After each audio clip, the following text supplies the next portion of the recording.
ঈদ মুবারক ঈদ, ঈদ মুবারক ঈদ। আসসালামু আলাইকুম এভরিওয়ান, ঈদ মোবারক। সবাই কেমন আছেন? আশা করি সবাই অনেক অনেক ভালো আছেন। তো আজ শুধু কেক ডেকোরেশন না, আমার ঈদের দিন আমি কীভাবে কাটিয়েছিলাম তাও একটু একটু করে শেয়ার করব। এটা হচ্ছে ঈদের আগের দিন আমার বেশ কিছু অর্ডার ছিল চাঁদ রাতের জন্য। আলহামদুলিল্লাহ সেই অর্ডারগুলোই আমি করছিলাম।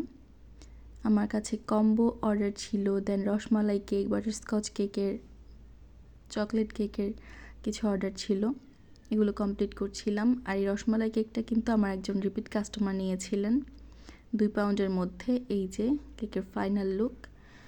এরপর হচ্ছে ভাবলাম যেহেতু সব কেক বানানো শেষ, ডেলিভারি করা শেষ, এখন একটু বাইরে যাই। যেহেতু চাঁদ রাত, উত্তর আজমপুরের দিকে চলে গিয়েছিলাম। আর রাত 11টা বাজেও এত পরিমাণ ভিড় ছিল, পরে বাসায় চলে আসি। এটা হচ্ছে ঈদের দিন সকালে। আমি সকাল সকাল উঠে কিছু নাস্তা আইটেম বানিয়েছিলাম, লাইক সেমাই, নুডলস। দেন আমার বাসার জন্য এই কেকটা বানাচ্ছিলাম। আমাদের এটাই প্ল্যান ছিল যে আমার হাজব্যান্ড এবং দেবর ওরা নামাজ পড়ে আসার পরে আমরা চলে যাব আমার ভাইয়ার বাসাতে।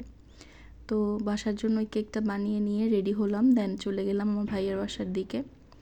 এই যে সিএনজি নিয়ে নিয়েছি, এখন চলে যাচ্ছি। আর সিএনজির মধ্যে একটা ফানি ঘটনা ঘটেছিল। আমার দেবর ও হচ্ছে বাস, সিএনজি এগুলোর মধ্যে উঠলে ঘুমিয়ে পড়ে। তো এই সিএনজির মধ্যে এমনভাবে ঘুমাচ্ছিল যে ওর দুনিয়ার কোনো ধরনের কোনো হুঁশই নাই, এইভাবে করেও পড়ে পড়ে ঘুমাচ্ছিল। তো আমি ওকে একটু ভিডিও করেছিলাম, এটা সম্পর্কে ওর কোনো আইডিয়াও নাই। ও এটা দেখলে হয়তো আমার উপর রাগও করতে পারে। এই যে এভাবে ও ঘুমাচ্ছিল। তো এরকম সিএনজির মধ্যে দুষ্টুমি করতে করতে আমরা চলে গেলাম ভাইয়ার বাসাতে। এই যে লিফটের মধ্যে উঠে পড়েছি। প্রতিবার এই লিফটের মধ্যে উঠলে আর ওয়েট করতে ইচ্ছা করে না যে কতক্ষণে ভাইয়া ভাবি বাবুদের সাথে দেখা হবে। এই তো বাসায় চলে গেলাম। এরপর হচ্ছে আমি যে কেকটা নিয়েছিলাম সেটা হচ্ছে বাবু কাট করছে। ও অলওয়েজ এক্সাইটেড থাকে কেক কাটার জন্য, টেস্ট করার জন্য।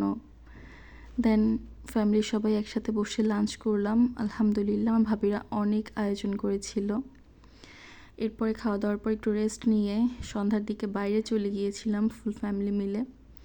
তো আমরা সংসদ ভবনের ওই দিকটাতে গিয়েছিলাম এবং এত বেশি মানুষ ছিল।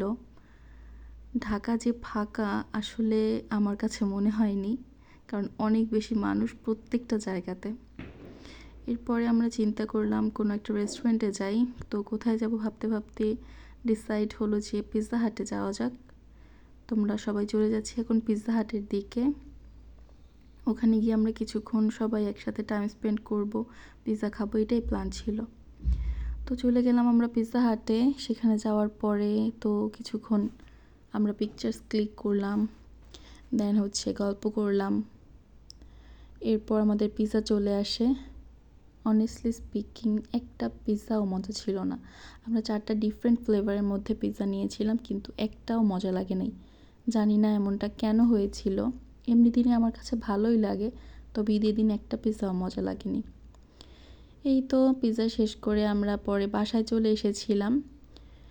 এভাবেই আমার ঈদ কেটেছিল। আপনারা যদি আমার পেজে নতুন হয়ে থাকেন তাহলে প্লিজ আমার পেজটাকে ফলো করে দিবেন আর আমাকে সাপোর্ট করে আমার পাশেই থাকবেন। Thank you.